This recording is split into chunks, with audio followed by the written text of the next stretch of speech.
ड्रामे के next episode में आप लोग देखेंगे कि जैन और ईमान दोनों को एक दूसरे से मोहब्बत हो चुकी है और दोनों ने एक दूसरे के साथ ज़िंदगी गुजारने का फैसला भी कर लिया है।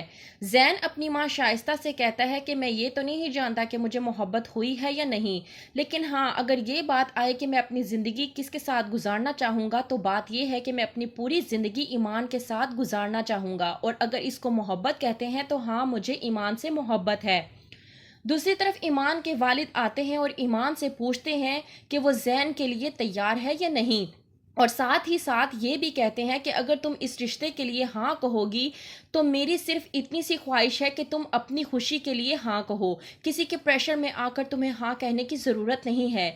ईमान बिला झिझक अपने वालिद से कह देती है कि उसे कोई प्रॉब्लम नहीं है, बल्कि वो जैन के साथ शादी करने के लिए तैयार है। उसने जैन को जितना भी ऑब्जर्व करना था वो ऑब्जर्व कर चुकी है और वो जितना जैन के बारे में जानना चाहती थी वो जान चुकी है।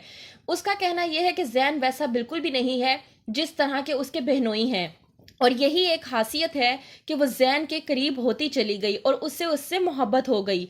दूसरी तरफ सलार जो ईमान से बेइंतहा मोहब्बत करता था, जब उसे मालूम हुआ कि ईमान जैन से शादी करने वाली है तो वो बहुत ज़्यादा दुखी हुआ, उसका दिल टूट गया। यहाँ तक कि वो उसके स्केचेस को जलाते हुए ये कहता है कि अगर कोई मरहम है जो दिल पे लगाई जा सके तो वो मरहम मुझे दे दो ताकि मैं अपने दिल पर लगा लूं और मुझे कुछ सुकून मिल सके।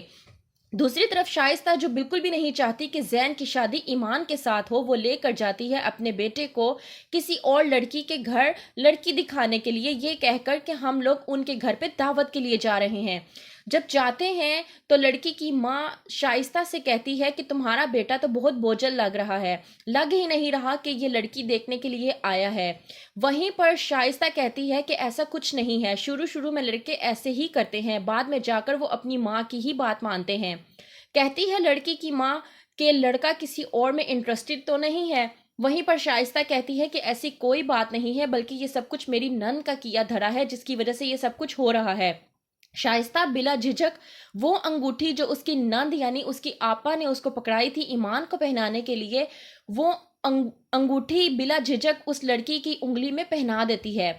वहीं पर शाइस्ता की नंद जब ये कहने की कोशिश करती है कि ये अंगूठी तो ईमान की है, शाइस्ता उसे बोलने नहीं देती और कहती है कि आप बेफिक्र हो जाएं, ये वही अंगूठी है जो आपने मुझे दी थी और ये बिल्कुल सही हाथों में आ चुकी है। जैन अपनी माँ से नाराज होकर वहां से चला जाता है। शाइस्ता उसके पीछे आती है और पूछती है कि आखिरकार वजह क्या है। कहता है जैन कि ये मेरी खुशी नहीं है और ना ही आपकी, बल्कि ये सिर्फ आपकी जिद बन चुकी है जो कि आप अपनी नंद को हराने के लिए सब कुछ कर रही हैं और ये आप मेरे साथ ठीक नहीं कर रही। जैन उस लड़की को साफ साफ बता देता है कि मैं आपसे नहीं बल्कि ईमान से शादी करना चाहता हूं, तो बेहतर ये है कि मेरे ख्वाब देखना आप छोड़ दें। तो क्या होगा आगे, क्या ईमान जैन के साथ शादी करेगी या सलार के साथ, जानने के लिए देखते रहिए।